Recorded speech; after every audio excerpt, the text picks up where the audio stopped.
whole entire thing is just a ploy to take away from what's really happening in the White House. People understand what's happening. You know, they see the two-tiered justice system. I don't think it's a good precedent to set. They're just wasting taxpayers' money, our money, an unbelievable amount. It's all so one-sided, and I don't see coming out of it. We were just talking, we're so mad.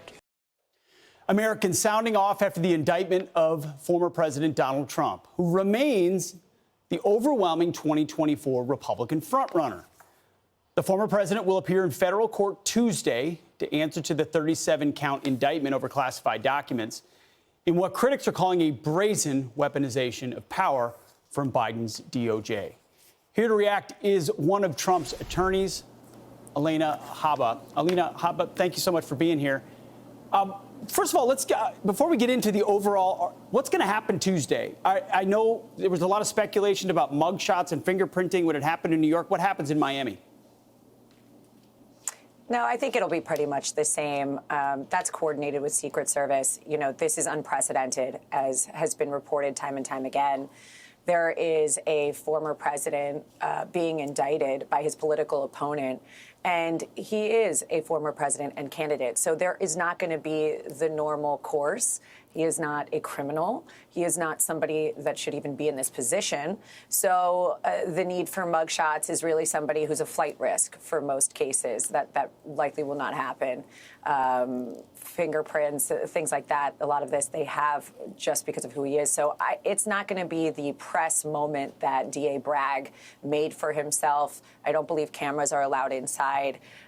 So, you know, we'll see. It should go pretty smoothly. Man, but they want to treat him like a criminal. I mean, there's just no doubt about that. That's how they pursued this case. That's rather than what should be a civil matter is a criminal matter. By the way, there was a shakeup in the defense team. I know you're not specifically on this case, but the former president announced a change. Does that mean a change in legal strategy for the president? Well, I think every attorney, first of all, every attorney has different expertise. I'm up north. I'm New Jersey, New York, Connecticut. This is going to be a Florida-based individual who really knows that system. And you have to look at everything once we have the indictment and the specifics of any claim and make strategic legal decisions. Attorneys have different strategies. I have different strategies than some of my counterparts. But, we'll make the right decision. I spoke with the president last night about it. And he has a lot of options. He'll pick the one he wants. What is his disposition about this? I mean, I think a lot of people would be demoralized if the weight of the federal government was coming after them yet again.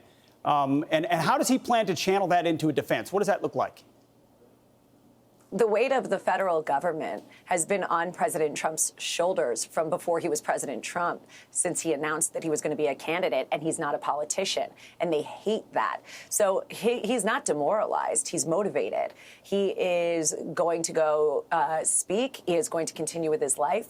This is, unfortunately, the life that he has been forced to live just because he wants to save the country. I've never seen such selective prosecution in my life, and it's so obvious. But you know what? He understands it. He understands it, and he just fights, and he fights like hell, and he does it for the American people. He's going to be just fine. I'm not concerned at all. It feels like from the beginning an attempt to prevent him from running again, from being president again. Rachel Maddow on MSNBC made a suggestion that part of a plea deal could be preventing him from being able to run again. What do you make of that? You wish, Rachel. You wish. And you know what? We know that that is exactly what this is. It is political interference, election interference, and they're not doing it to him. They're taking away our right to vote for him or against him. That is anti-American. And the fact that that is where her head went just tells you how sick and the Trump derangement that is going on there.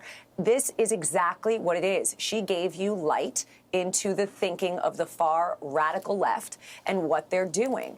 Oh, I know. Let's just keep putting pressure on him. Let's keep putting pressure on the people around him so that maybe he backs down because Sleepy Joe can't walk up the stairs. That is what is happening. We all know it. We all see it. And the American people are not stupid. Yeah, it tells you what they want. Instead, will likely have the other impact, especially as it pertains to a Republican primary. Alina, thank you so much for being with us. think so. We appreciate it. Thank you. You got it. I'm Steve Doocy. I'm Brian Kilmeade. And I'm Ainsley Earhart. And click here to subscribe to the Fox News YouTube page to catch our hottest interviews and most compelling analysis.